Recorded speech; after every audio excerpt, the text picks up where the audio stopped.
देते. Hello hello hello hello. Yes ma'am. ही slide लिहून काढा रे रजानो, काल आपण शिकवलेली. हॅलो, लिहिता येणार आहे? येस. हा, काल शिकवलं होतं, लिहा, राईट करा. ऐकायला आलं ना सर्वांना? स्लाइड लिहून काढा.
हॅलो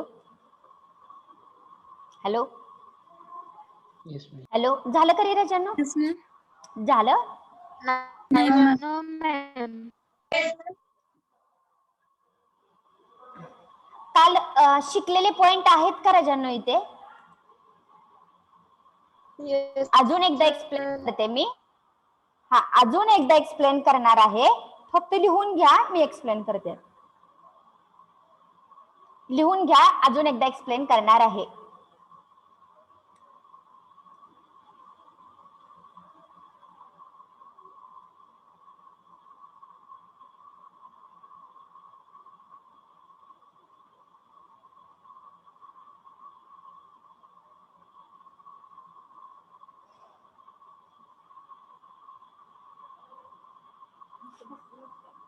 बसा मॅडम.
झालं मॅम.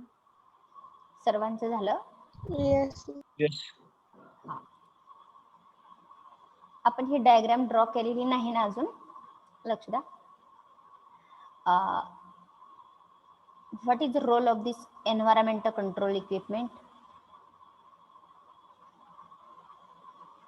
रीड करून सांगायचं.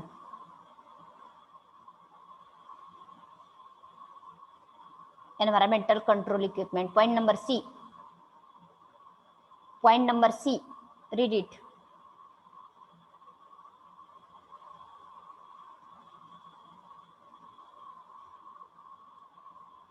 झालं का वाचून? सांगा.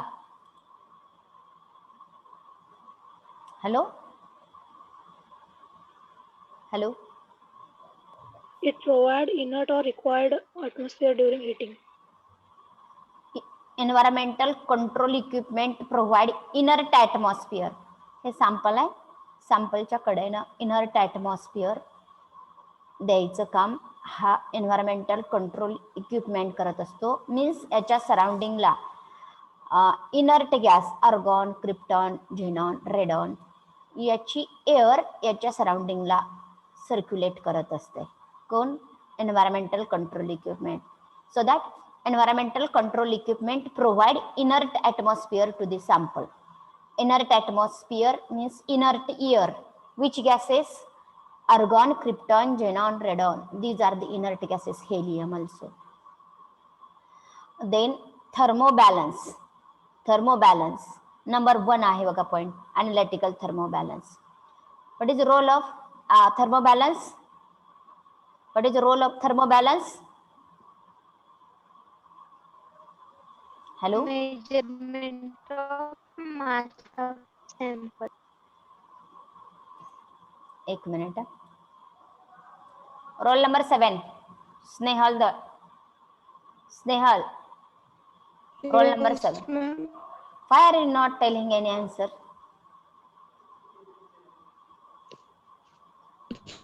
Jyoti Chaugule. Jyoti Chaugule. Are you asleep?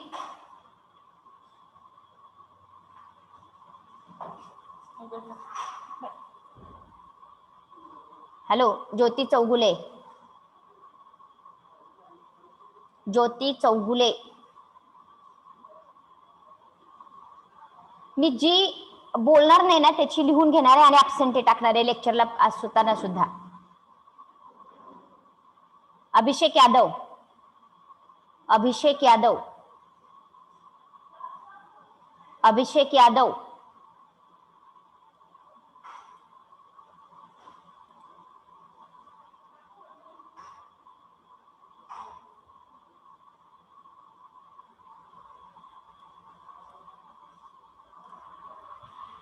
Hello, तुम्हाला आवाज येत नाही का रे? Yes, ma'am. येतोय मॅम. आणि मग मेसेज कसे टाकलेत मुलांनी आवाज येत नाही म्हणून?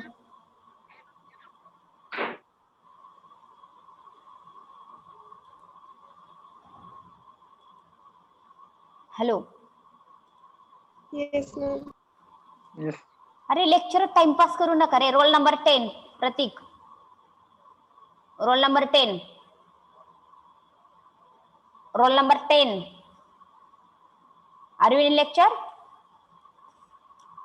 Role number 10.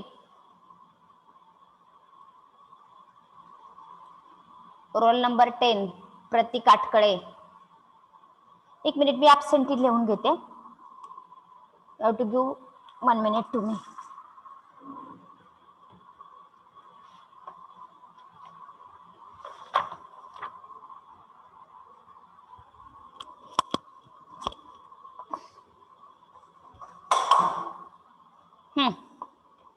Roll number 1.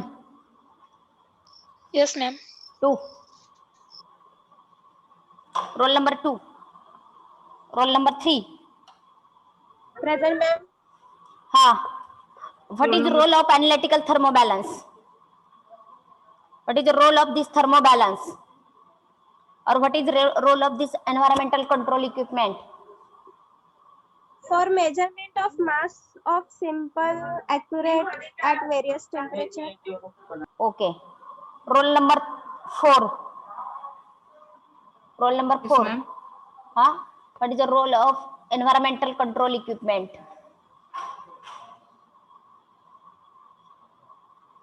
आपण तो पॉइंट डिस्कस केलाय की नाही अजून? केलाय की नाही? Hello, role number 4. Yes, ma'am. आपण एन्व्हायरमेंटल कंट्रोल इक्विपमेंट, दरवाजा बंद कर. आपण एन्व्हायरमेंटल कंट्रोल इक्विपमेंट हा पॉइंट डिस्कस केलेला आहे की नाही? Yes, ma'am. हा, मग काय रोल आहे एन्व्हायरमेंटल कंट्रोल इक्विपमेंटचा?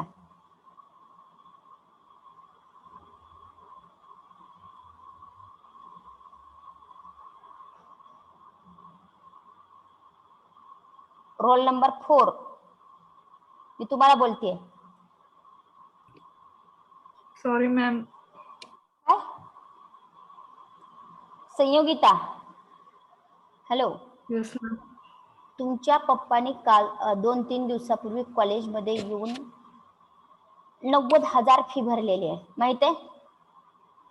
Yes, ma'am. हा, तेवढे पैसे कमवायला त्रास होतो का लेक्चर ऐकायला त्रास होतो रे? Sorry, ma'am. आपल्याला थोडी शरम वाटायला पाहिजे, आपले आई वडील काय करतात आणि आपण काय करायला पाहिजे. आता इथून पुढे लक्ष नाही दिलं ना मी पप्पांना सांगणार आहे. ओके? Sorry, ma'am. हा, इथून पुढं असं संयोगिता मला चालणार नाही बर का? Okay, ma'am. हा, राग आला तरी उद्या काय होत नाही, चांगल्या गोष्टीसाठी रागवलं तर काही फरक पडत नाही. Sorry, ma'am. हा, okay. Roll number 5. She has mic problem. आ, काय झालं? Mic problem आहे तिचं.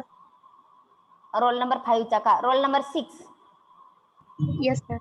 हा, मला सांगा, what is role of environmental control equipment? Environmental control equipment for provided inert or required atmosphere. Okay. What is role of thermobalance? What is role of thermobalance? Thermobalance for measurement of mass of sample accurately at various temperatures. वेगवेगळ्या टेम्परेचरला mass provide करायचं. What is role of thermocouple? What is role of thermocouple? Thermocouple recording thermocouple record the temperature आणि thermobalance measure the mass.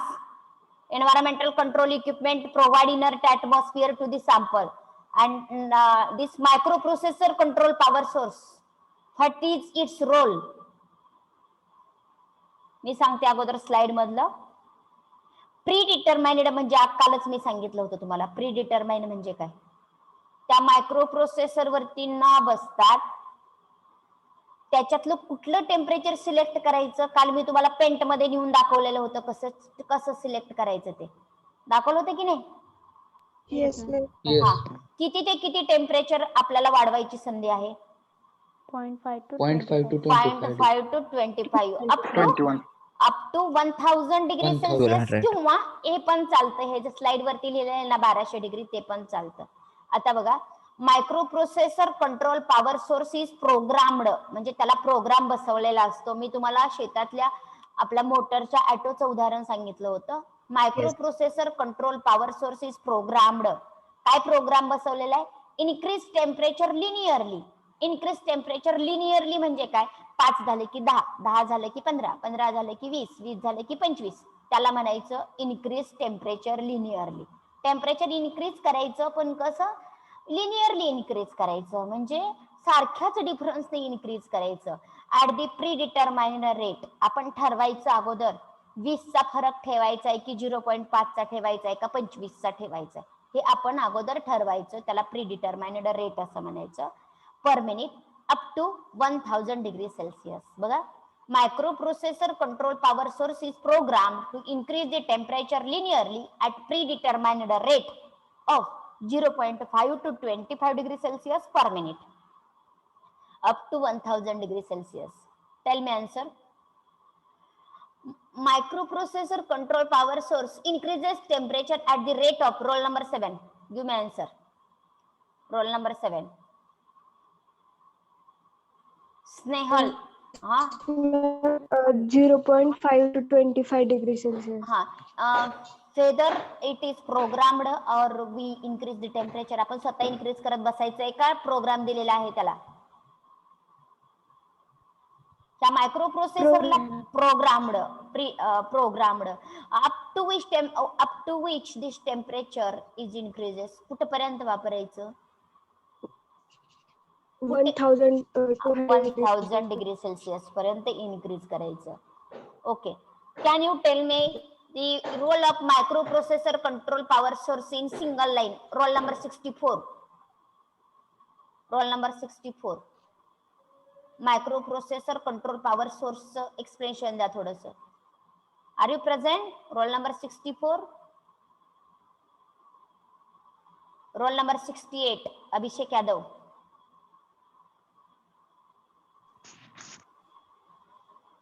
What is the role of microprocessor control power source? Abhishek Yadav, Shreyas Suravase, role number 65. मला absent लिहून घेऊ द्या. भरपूर झालं तुमचं. एका 15 दिवसावर एक्झाम आली तरी पण रिलॅक्स राहत आहे. हा Abhishek Yadav. What is role of mic problem आहे. कुणाचा? अभिषेक यादव. काय माईक प्रॉब्लेम आहे? हे बघा, इथं जर म्यूट अँड म्यूट जर दिसत असेल आणि इथं जर ऑडिओ दिसत असेल तर माईकचा वगैरे काही प्रॉब्लेम नसते. नाही, त्याच्या पीसी ला प्रॉब्लेम. ओके. हा, roll number 68.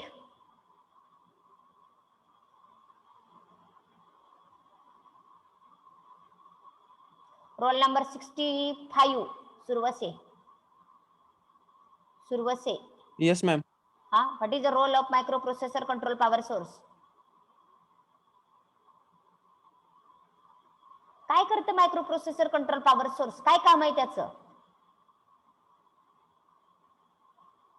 Hello. Roll number 64. Sorry 65. Roll number 45 Aniket. Yes, ma'am. What is the role of microprocessor control power source to increase the temperature? Yes, ma'am. Microprocessor control power सोर्सचा use काय? मराठीत सांगितलं तरी चालेल. Increase temperature करण्यासाठी केला जातो. किती रेटने इन्क्रीज करायचं? 0.5 to 25 degree Celsius per minute. Okay good. ठीक आहे. हे आणि रेकॉर्डरचं काय काम आहे? कसला ग्राफ काढायचा? हे बघा असला ग्राफ काढायचा. हे रेकॉर्डरचं काम आहे. Mass versus temperature. तर याला असं म्हणतात mass as a function of temperature. Recorder draw the graph of change of mass with respect to or as a function of temperature. इथे लिहिलेलं आहे बघा आपण. Recorder that gives the graph between mass as a function of temperature. Mass or change in mass as a function. Mass आणि टेम्परेचरचा graph आपल्याला recorder देत असतो. Are you getting? Yes, Yes. ma'am. हा. आता हे फिगर काढा. त्याच्या पुढे राहिलेले पॉइंट लगेच घेऊयात आपण. Write it. Draw it. ही फिगर काढा. पटकन काढायची. मी कुणाला पण स्क्रीन दाखवायला लावेल.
झालं मॅम.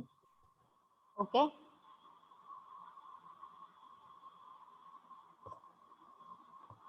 ओव्हर. लिसन. आता व्यवस्थित लक्ष द्यायचं. मी याच्याशी रिलेटेड मात्र क्वेश्चन विचारणारच आहे. फार महत्वाचा पॉइंट आहे याच्यातला. स्क्रीन चेंज करते. मी तुम्हाला पेंट मध्ये घेऊन जाणार आहे. पेंट.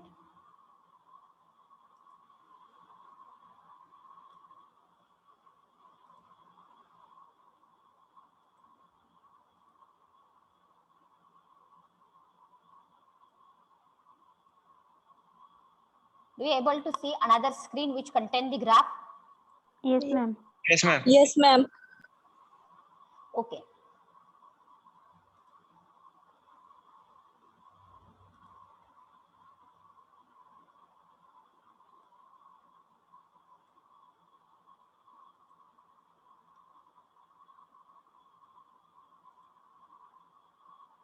काय दिले रे?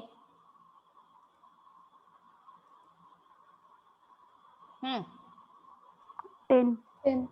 10 लिहिलेलं आहे.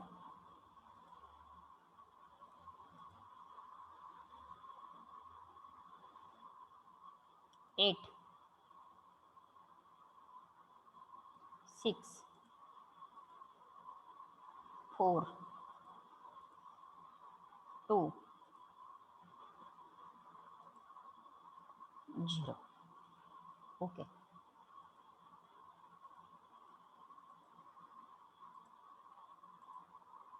$25.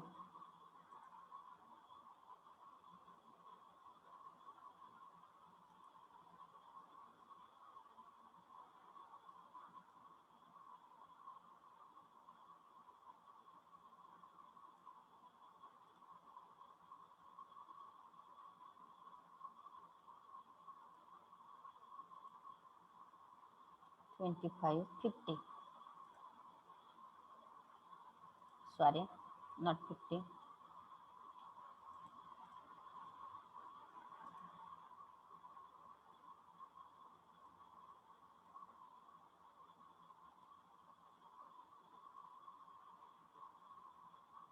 $100.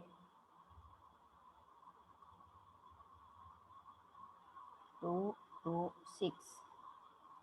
ओके. बघूयात आता कोण सांगतोय उत्तर ते. मी थोडंसं कॉम्प्लिकेटेड क्वेश्चन विचारणार आहे. एक्सपेरिमेंट चालू केलेला आहे. टेम्परेचर वाढवायला चालू केलेलं आहे.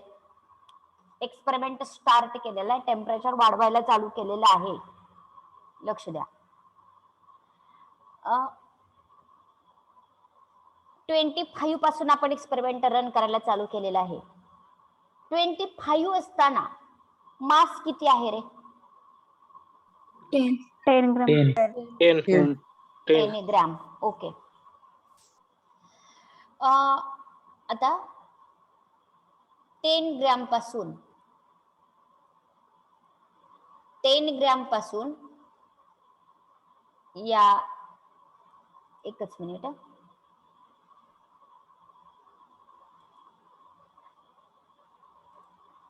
$10 ग्रॅम पासून या 100 ग्रॅम येईपर्यंत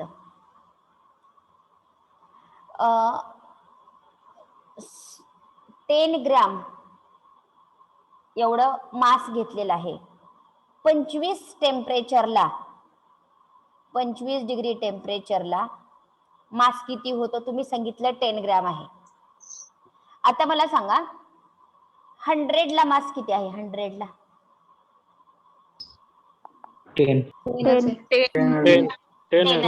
10च आहे. मग 25 पासून 100 पर्यंत येईपर्यंत मास चेंज झालं का?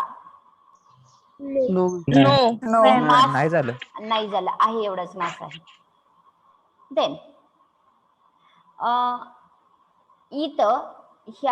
इथपासून इथपर्यंत येईपर्यंत हे मास हे 8च आहे. ते चेंज झालेलं नाही.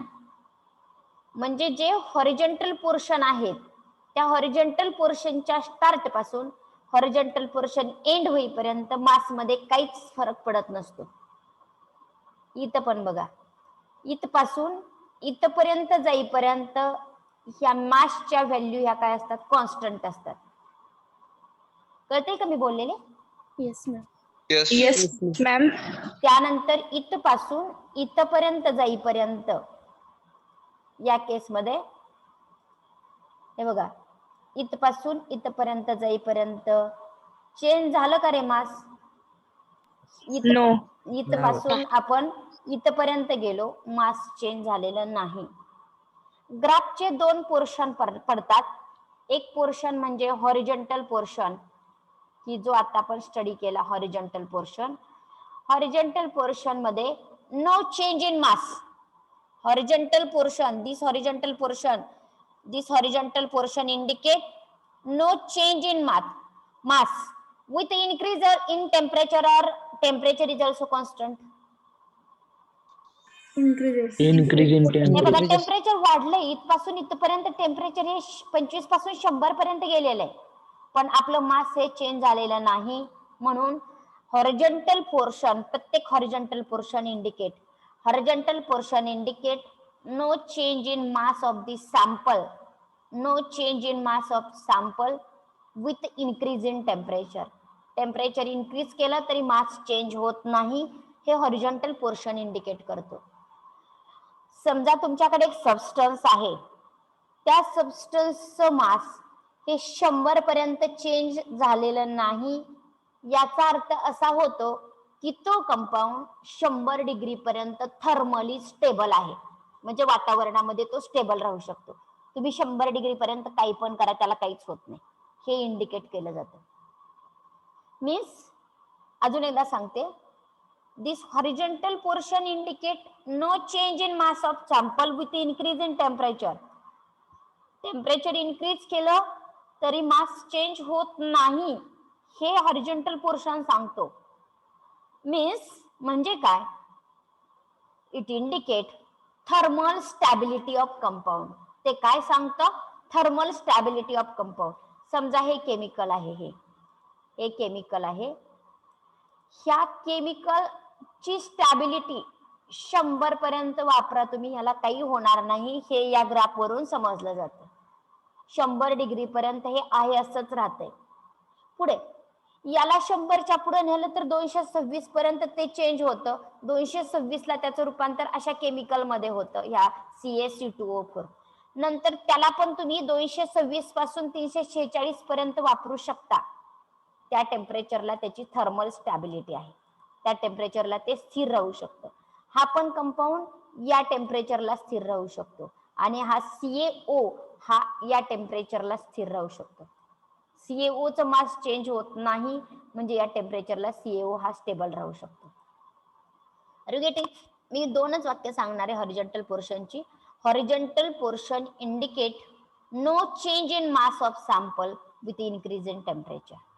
It indicate thermal stability of compound. It indicate thermal stability of compound. हे काय सांगतं हॉरिझॉन्टल पोर्शन, थर्मल स्टॅबिलिटी सांगत.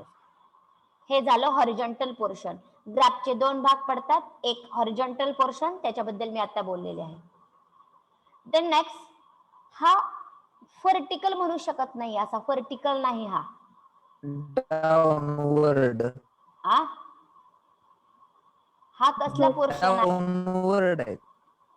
हा डाऊनवर्ड डायरेक्शन मध्ये गेलेला आहे. याला म्हणतात स्टँटिंग डाऊनवर्ड, STANTING, स्टँटिंग डाऊनवर्ड पोर्शन. या पोर्शनला काय म्हटलं जातं, हे बघा, हा जो पोर्शन आहे तो पोर्शन हा स्टँटिंग डाऊनवर्ड पोर्शन म्हणायचं. याला स्टँटिंग डाऊनवर्ड पोर्शन. हा पोर्शन आहे तो पण स्टँटिंग डाऊनवर्ड पोर्शन आहे. हा जो पोर्शन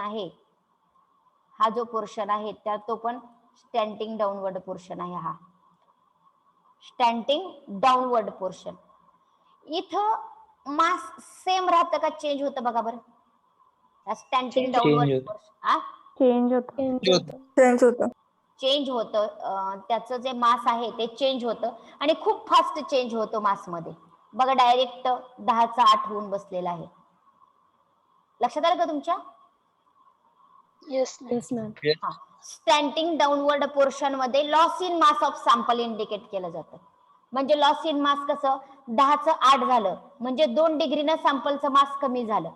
2 डिग्रीनं सॅम्पलचं मास कमी झालं means loss in mass of sample indicate केलं जातं. Slanting downward portion indicate loss in mass of sample with increase in temperature. सॅम्पलचं मास लॉस होत आहे. इथपासून इथं बघा डायरेक्ट 8चं 6 झालं.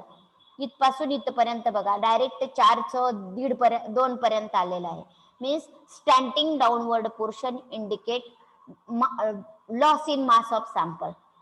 सॅम्पलचं मास लॉस होतं हे सांगितलं जातं. लिसन, लक्ष द्या आता. दिस इज ड्यू टू, हे लॉस इन मास का होतं? हा आहे, लक्ष द्या, हा आहे water molecule.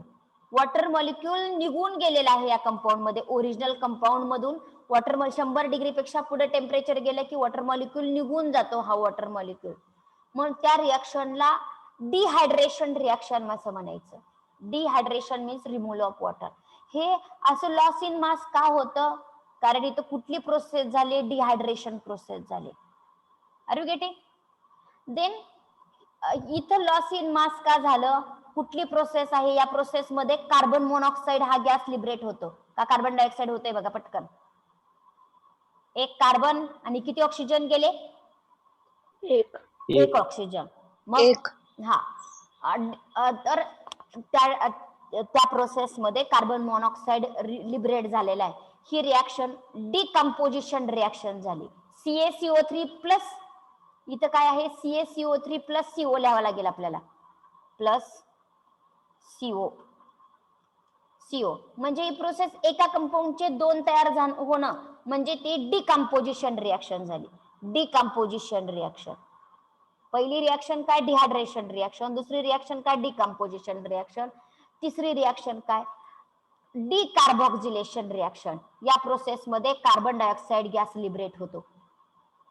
Carbon dioxide gas liberate होतो. अशा प्रकारच्या process oxidation, reduction, decarboxylation, dehydration अशा प्रकारच्या केमिकल रिॲक्शन होतात. अशा प्रकारच्या केमिकल रिॲक्शन होतात म्हणून तर लॉस इन मास होत असतं. why loss in mass is observed? Which type of reaction is occur there? Dehydration, decarboxylation. This type of reaction. Decomposition. This type of reaction is occur there. So that the loss in mass is observed. आता आपण आपल्या स्लाइडला जाऊ आणि तिथं बघू काय पाहिजे ते आपल्याला. हा बघा, हॉरिझॉन्टल हा भाग मी नंतर शिकवणार आहे. आधी हा शिकवणार आहे. Horizontal portion. Horizontal portion indicate No loss of mass किंवा weight. No loss in weight temperature with increase in temperature. तुम्ही टेम्परेचर इन्क्रीज केलं तरी मास लॉस होत नाही, हे हॉरिझॉन्टल पोर्शन सांगतं. And compound is thermally stable over the temperature range. त्या टेम्परेचरला कंपाऊंड हा थर्मली स्टेबल आहे हे सांगितलं जातं. Okay, are you getting? ही राहिलेली लाईन नाही करायची आपण, एक्स्ट्रा दिलेली आहे. त्यानंतर दुसरा स्टँटिंग डाऊनवर्ड पोर्शन. हा स्टँटिंग डाऊनवर्ड पोर्शन.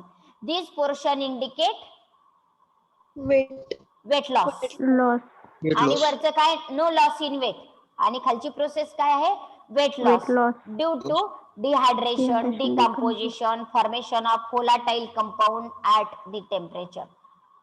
ओके, एवढंच फक्त करायचं. Are you getting? Yes, ma'am. हा, आता ऍप्लिकेशन बघा. ऍप्लिकेशन बघून नंतर मी इथला पण शिकवणार आहे. इथली 2 लाईन शिकवायच्या राहिलेल्या आहेत. आधी ऍप्लिकेशन बघणार आहे, नंतर त्या 2 लाईन शिकवणार आहे.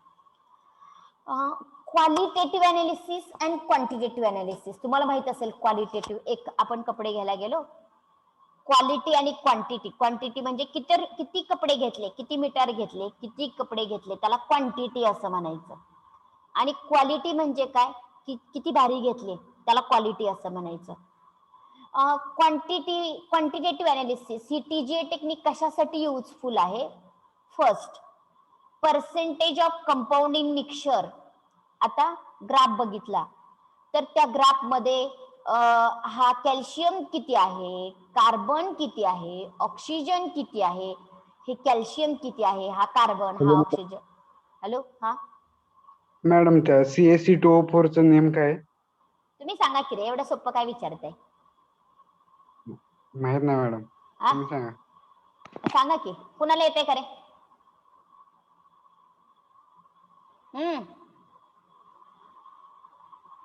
सांगा सांगा, I will give time. Calcium oxalate. Calcium आता जवळ आलात बघा थोडस. ऑक्झलेट. हा, अजून कोणाचं सजेशन? बोला बोला ना रे, बोला बोला. एवढं सोपं, 12वी झाली ना? Calcium oxalate. Calcium carboxylate. Calcium ma'am calcium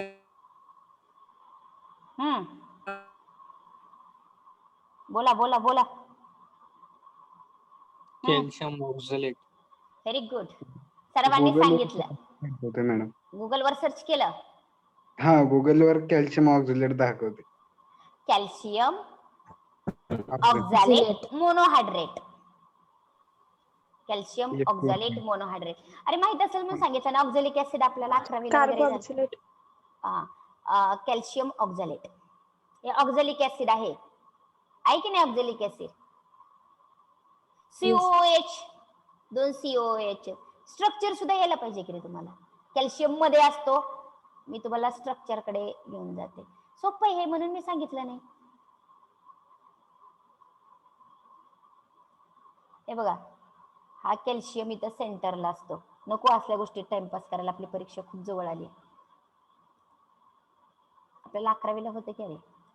इकडे एक oxalic acid group. Screen change झाली का? पेंटकडे गेलात ना तुम्ही? पेंटची स्क्रीन दिसतेय का? Yes, ma'am. Yes, ma'am. हा, मला आता नका टाइमपास करायला लावू. COOH आहे का? होतं की रे 12वीला आपल्याला. सॉरी 11वीलाच आहे, 12वीला पण नाही. 12वीला शिकवलेलं आहे म्हणून मी तुम्हाला येत असेल असं कन्सिडर केलं. ओके, जाऊ द्या. येते ना हे का कॅल्शियम ऑक्झॅलेट? Okay, Yes. नको, आपल्या आपल्या पॉइंटला जाऊयात. व्हायचं नाही, लेक्चर संपत आले. हा, okay. Percentage of compound in mixture. Mixture मध्ये हा कॅल्शियम किती आहे, हा C2 किती आहे, हा O2 किती आहे, हे डिटरमाइन केलं जातं ह्या टेक्निकने. Amount of filler in polymer. Filler in polymer म्हणजे काय? तर स्पेलिंग जरा करेक्शन झालेलं आहे. FILLER असा शब्द आहे. फिलर म्हणजे काय? ऐका, दूध असेल, दुधामध्ये पाणी हा फिलर झाला म्हणजे क्वांटिटी वाढवणारा घटक. त्याच्याशी रिॲक्ट न होणारा पण क्वांटिटी वाढवणारा घटक. एखादी भाजी बनवत असेल, त्याच्यामध्ये पाणी टाकलं आपण, तो पाणी फिलर झालं. तसं पॉलिमरचं मेन मिक्सचर आहे ना, त्याची अमाऊंट वाढण्यासाठी वरून सबस्टन्स ऍड केला जातो, त्याला फिलर असं म्हणायचं. मग तो फिलर किती टाकलेला आहे ना, ती ही टेक्निक शोधून काढते. आता कसं शोधून काढते वगैरे हे तुमच्या सिलेबसला नाही. त्याच्यासाठी कॅल्क्युलेशन असतं. तुम्हाला नंतर सिलेबस झाल्यानंतर जर टाइम मिळाला तर मी ती कॅल्क्युलेशन शिकवते. आता सध्या तरी it is useful for find the amount of filler in polymer. Okay, next. हे झालं क्वांटिटेटिव्ह अनालिसिस. क्वांटिटी मध्ये पर्सेंटेज येत आहे. पर्सेंटेज मध्ये अमाऊंट हा शब्द येत असतो. क्वांटिटी मध्ये पर्सेंटेज हा शब्द येत असतो. अमाऊंट हा शब्द येत असतो. म्हणून क्वांटिटेटिव्ह अनालिसिस मध्ये हे त्याचे 2 युजेस आहेत. आता क्वालिटेटिव्ह अनालिसिस, कुठल्या पण सबस्टन्सची स्टॅबिलिटी समजण्यासाठी. स्टॅबिलिटी ऑफ सबस्टन्स आपण बघितलं की नाही? इथपासून इथपर्यंत कंपाऊंडला काहीच होत नाही म्हणजे तो कंपाऊंड त्या टेम्परेचरला थर्मली स्टेबल आहे. म्हणून it is use to determine the stability of substance with increase in temperature. Identification of compound, कुठला कंपाऊंड आहे ते आयडेंटिफाय करता येते ह्या टेक्निकवरून. म्हणजे आपल्याला माहिती नाही इथं कोणता कंपाऊंड आहे, तरी तो कंपाऊंड पण आयडेंटिफाय करता येत असतो. एवढंच लिहायचं, identification of compound. Purity of compound. Graph कसे पण आले वेडेवाकडे तर कंपाऊंड हा इम्प्युअर आहे असं समजायचं. असं पीक व्हॅली असं टाईप ग्राफ आले तर कंपाऊंड हा इम्प्युअर आहे असं समजायचं. म्हणजे प्युरिटी ऑफ कंपाऊंड आयडेंटिफाय करण्यासाठी. डिकम्पोजिशन मेकॅनिझम, हे बघा इथपासून इथपर्यंत अशा प्रकारे जात आहे म्हणजे हे डिकम्पोजिशन मेकॅनिझम झालं. डिकम्पोजिशन मेकॅनिझम स्टडी करण्यासाठी त्याचा यूज होतो. Are you getting? Yes, ma'am. हा, आणि एक्झामला काय विचारलं जाणार? Which technique is use to identify purity of compound. Which technique is use? TGA technique is use. Which technique is used for identification of compound? TGA technique is used. Which technique is used to determine stability? TGA technique. Decomposition mechanism? TGA technique. Percentage of compound? TGA. आणि amount of filler in polymer? TGA technique. आणि काल मी तुम्हाला शिकवलं होतं बघा, drug साठी कुठली technique वापरली जाते? पहिली क्रोमॅटोग्राफी टेक्निक वापरली जाते ड्रग साठी, याच्यासाठी नाही. गेल्या वेळेस पडला होता MCQ. आता हे 2 वाक्य शिकवायचे राहिलेले शिकवते. Quantitative and qualitative information regarding the substance under study can be obtained from thermogram. ह्या थर्मोग्राम वरून काय माहिती मिळते आपल्याला? क्वालिटेटिव्ह आणि क्वांटिटेटिव्ह इन्फॉर्मेशन मिळते. Are you getting? Plot of mass versus temperature. This graph is known as a thermogram. त्या ग्राफला काय म्हटलं जातं? थर्मोग्राम. हा जो ग्राफ आहे ना त्याला थर्मोग्राम असं म्हटलं जातं. ओके, काय काय लिहायचं याच्यात? हे लिहायचं, हे कुठपर्यंत लिहायचं सेंटेन्स? ह्या रेंज पर्यंत लिहायचं. म्हणजे थोडक्यात एकच वाक्य लिहायचं. एकच वाक्य बघा इथं अँड शब्दाने मग जोडलेलं. ह्याचं पण एकच वाक्य लिहायचं आणि झालं की मला सांगायचं लगेच. आटपा पटपट. मॅम अजून एकदा सांगा. हा, हॅलो, काय काय लिहायचं एकदा सांगा. अजून एकदा सांगू का? हे बघा, ही लाईन, ही लाईन, हे इथपर्यंत सर्वच लिहायचं ऑफ पर्यंत. हा, हेडिंग टाकायचं, याचं पहिलं वाक्य लिहायचं रेंज पर्यंत, रेंज पर्यंत लिहायचं आणि स्टँडिंग डाऊनवर्ड टेम्परेचरचं पोर्शन पर्यंत लिहायचं. एक मिनिट, मी तुम्हाला कट करूनच देते.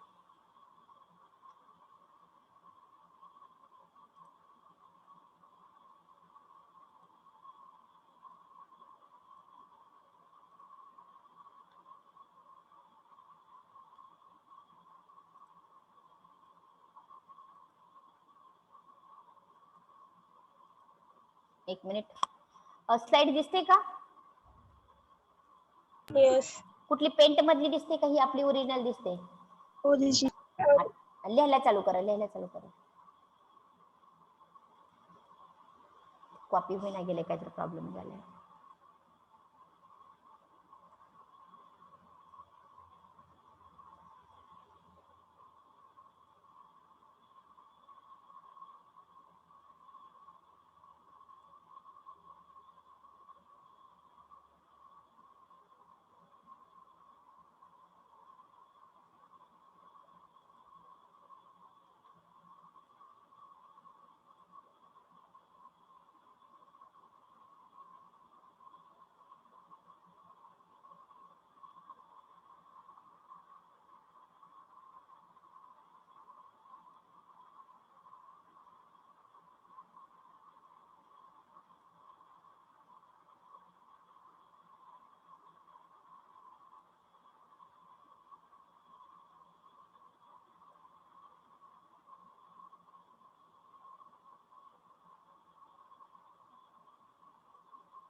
हा, आता कट करायचं मटेरियल मी कट करून टाकलंय बघा. आठवा पटकन. आता दिसते ना स्लाइड कट केलेली? येस. हा, लिहा पटपट.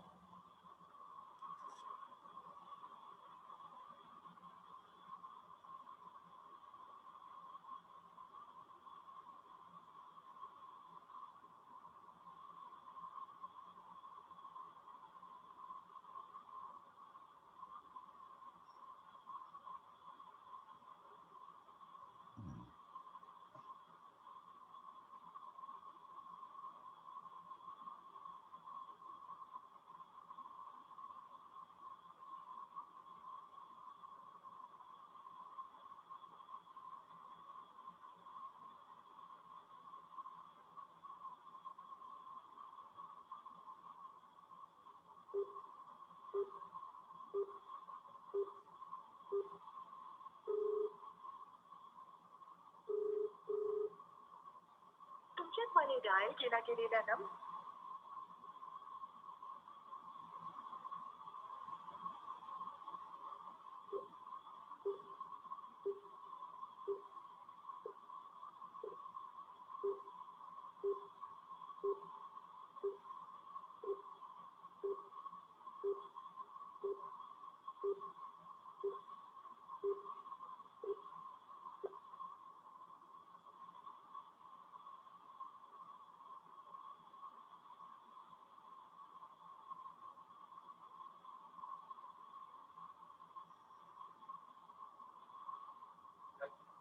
का हो?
झालं मग.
झालं मग.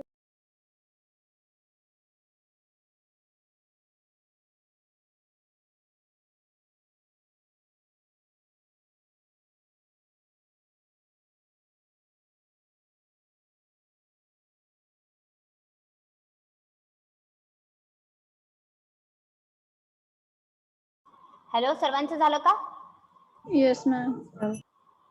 ओके. देन लास्ट पॉइंट, इथपर्यंत लिहा. ह्या 2-3 लाईन शिकवायच्या राहिलेले आहेत. पॉलिमर पर्यंत लिहा.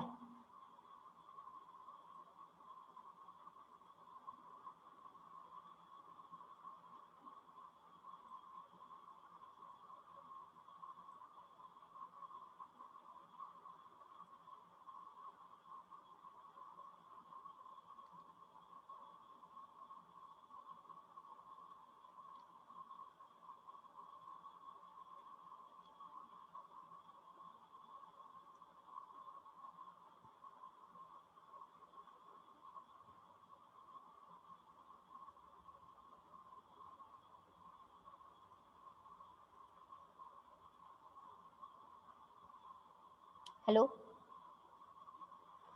Hello. Yes, ma'am. Yes, ma'am. तिसऱ्या पॉइंट मध्ये काय काय दिसतंय रे तुम्हाला? फक्त एकच दुसऱ्या पॉइंट मध्ये आयडेंटिफिकेशन ऑफ कंपाऊंड एवढं दिसतंय ना? नाही पूर्ण लाईन दिसते. पूर्ण लाईन का? मग तिथं आयडेंटिफिकेशन ऑफ कंपाऊंड एवढा शब्द लिहा. मग आयडेंटिफिकेशन ऑफ कंपाऊंड एवढंच लिहा. पॉलिमर पर्यंत लिहा. चला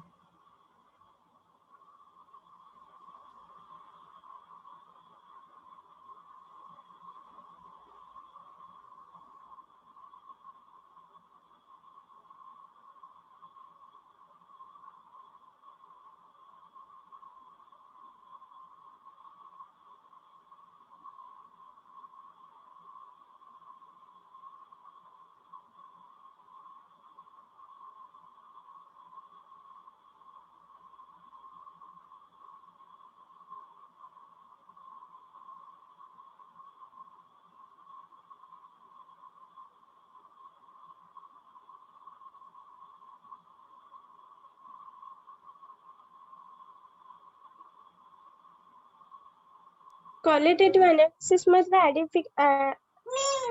क्वालिटेटिव्ह अनालिसिस. हो हो. Second point identification of compound एवढा शब्द लिहा. हे लिहू नका पुढचं, असं बोलले मी. इथपर्यंत लिहायचं पॉलिमर पर्यंत.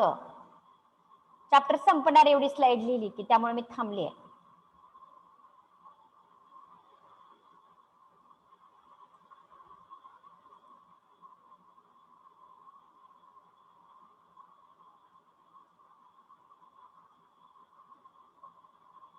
मॅम क्वांटिटेटिव्हचं पूर्ण लिहायचंय का? हो हो हो हो हो हो. इथपर्यंत पॉलिमर पर्यंत लिहा. पॉलिमर पर्यंत शेवटच्या 3 लाईन नाही लिहायच्या. मी सांगणार आहे अजून, त्याचं शिकवणार आहे. ते लिमिटेशन आहेत. ह्या पॉलिमर शब्दांपर्यंत लिहा. या पॉलिमर पर्यंत.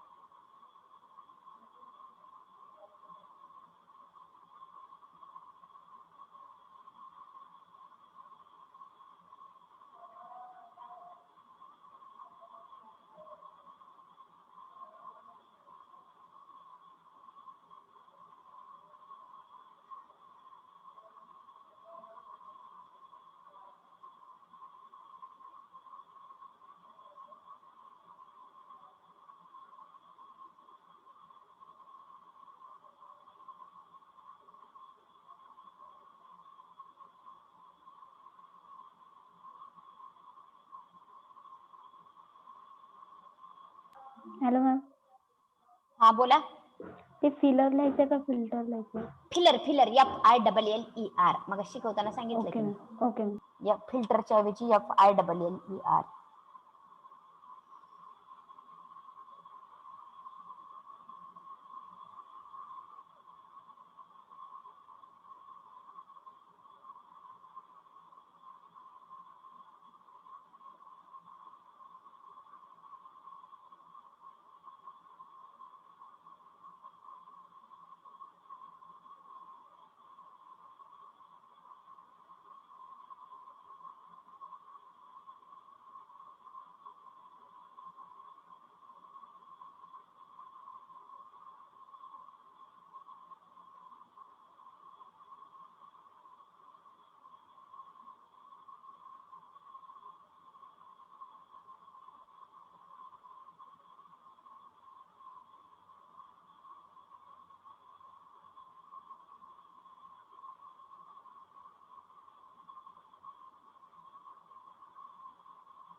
झालं मॅम.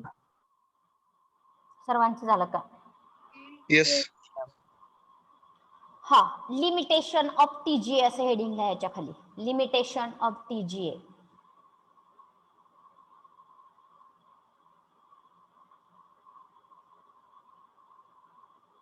नेक्स्ट लाईनला लिहा. लिहून घ्या, नंतर एक्सप्लेन करते. दिस technique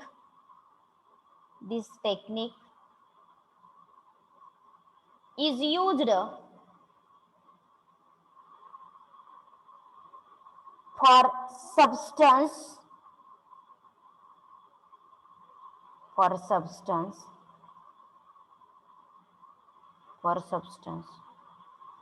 which changes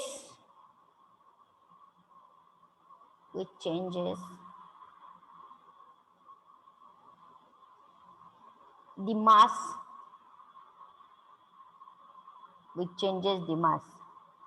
with the temperature काय लिहिले रे सांगा बरं बघू. म्हणजे काय? हॅलो, ही टेक्निक कशासाठी वापरली जाते? त्या सबस्टन्स साठी टेम्परेचर चेंज होताना मास चेंज होतो. हा, टेम्परेचर चेंज होताना मास चेंज होतं. Next line. This technique is not used for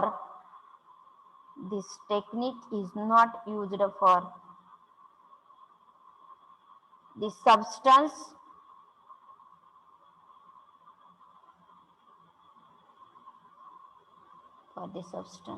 This technique is not used for substance which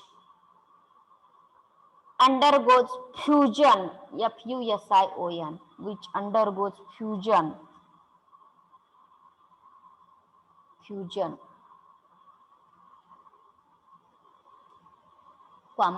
fusion म्हणजे वितळणे.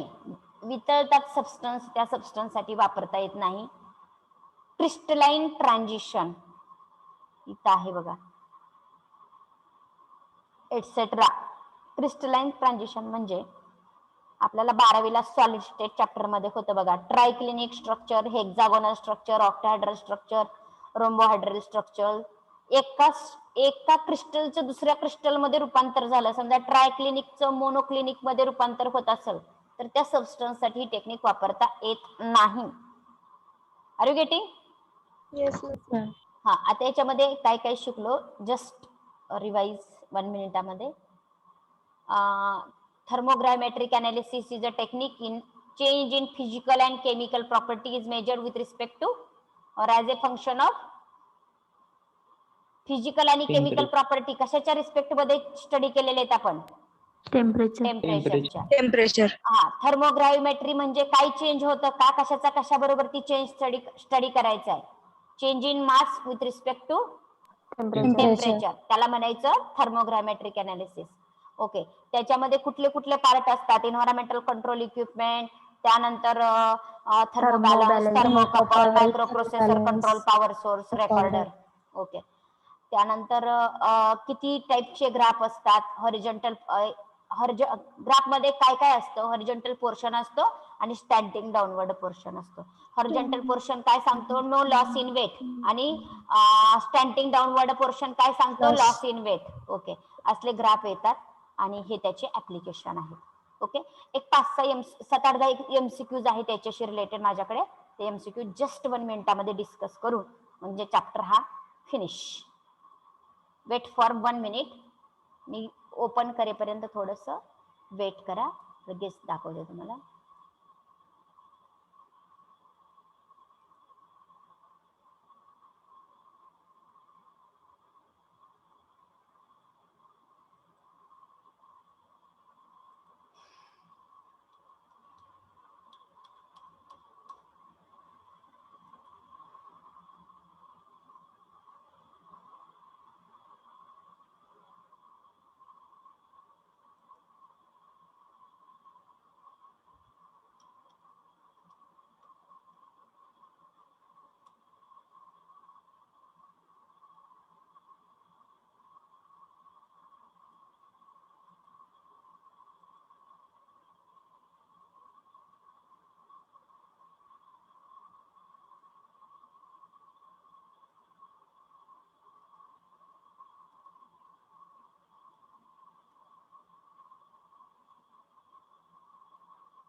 Okay. See here. In which of the following gas cannot be used as a carrier gas? Argon. Oxygen. Oxygen. Which of the gas Oxygen. is not used as a carrier gas? Oxygen gas. Equivalent weight of H2SO4 कसं काढणार आहे?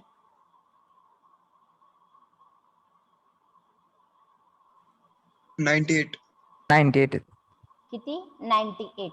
येते ना काढायला? Problem मध्ये आपण काढले बघा. मॉलिक्युलर वेट भागिले त्याची फॅलन्सी असते. इक्विव्हॅलंट वेट विचारले बरं का, मॉलिक्युलर वेट विचारलंय का इक्विव्हॅलंट वेट विचारलं, याच्याकडे लक्ष द्यायचं.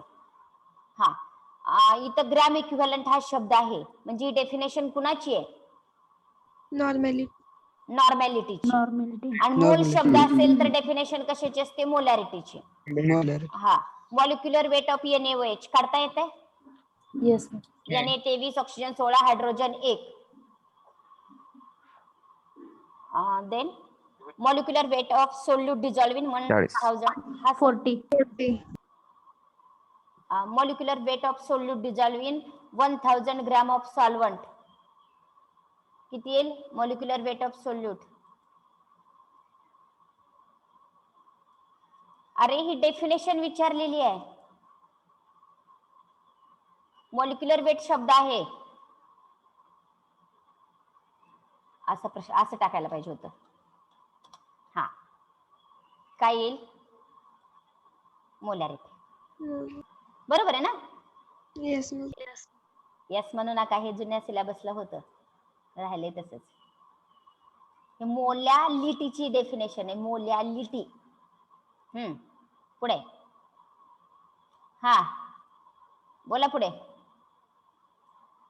Equivalent weight of NaOH. Okay झालंय ते. Technique by which mixture is separated into constituent. Mixture is separated. कुठली टेक्निक आहे ह्या खालच्या टेक्निक मध्ये? सेपरेशन कशाशी रिलेटेड आहे? क्रोमॅटोग्राफी. सेपरेशन म्हटलं की क्रोमॅटोग्राफी, सेपरेशन म्हटलं की क्रोमॅटोग्राफी. मग ही कोणती क्रोमॅटोग्राफी आहे? गॅस क्रोमॅटोग्राफी आहे. ओके. आता पुढे बघा.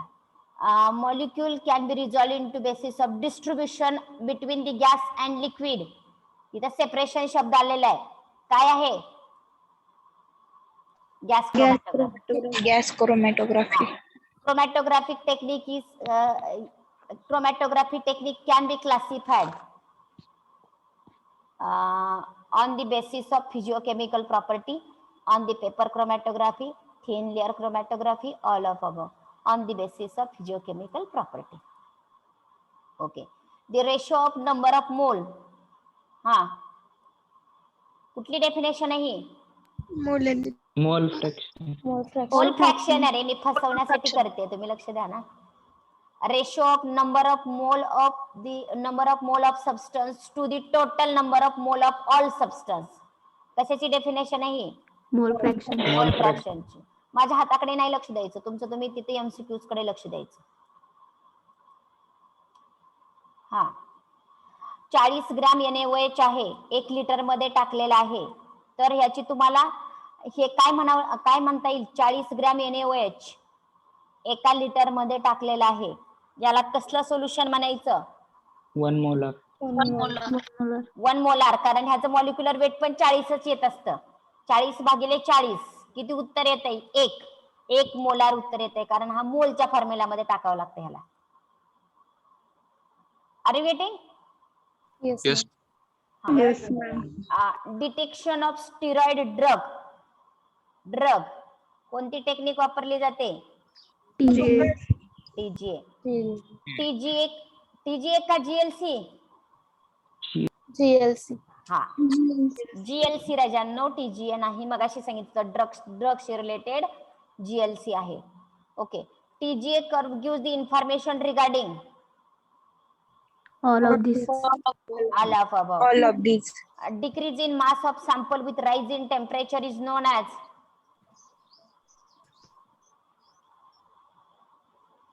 Thermogrammetric increase म्हणा. हा काय? Thermogravimetric analysis. Increase in mass of sample का decrease in mass of sample? काय पण चालेल, आपल्याला माहिती नाही डिक्रीज होतंय का इन्क्रीज होतंय ते. आपलं राईज इन टेम्परेचर करायचं आपलं काम आहे. त्या टेक्निकला कुठली टेक्निक म्हणायचं? थर्मोग्रामेट्रिक. मी कन्फ्युजन केलं तरी अजिबात विचार करायचा नाही. तुमच्या उत्तरावर ठाम राहिलं पाहिजे तुम्ही. Okay, are you getting? Yes, ma'am. नंतर पीपीएसचं लेक्चर होतं मॅडम, कसं काय जॉईन झालं नाही रे? का उशिरा चालू होतं मॅडमचं? Yes, ma'am. काय उशिरा join होतात ना. मॅडम उशिरा जॉईन होतात? अवघडच आहे की. नाही madam. Madam hello, lecture join करा की. लेक्चर जॉईन करा की, तुमचंच लेक्चर आहे ना, आज शनिवार आहे. 11:30 आहे ना माझं. बघा टाइम टेबल. मी कंटिन्यू केलं, तुम्ही जॉईन व्हाल म्हणून कंटिन्यू केलं मी. बरं थांबा, करते लगेच. पटकन बर का, पटकन सर चेक करायला लागलेत बघा. होय. मी लिहू करू का?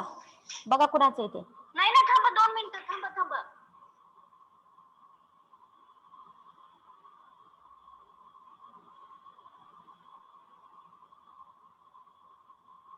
मॅडमच आहे की रे, आहे की नाही? Hello madam.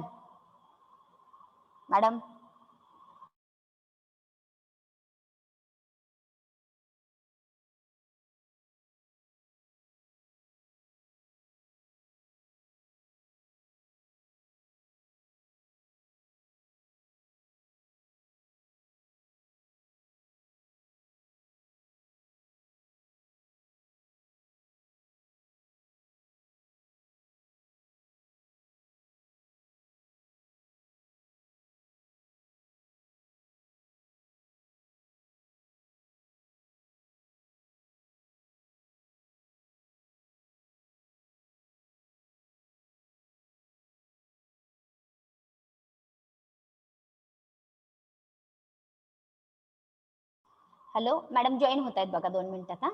We will stop here.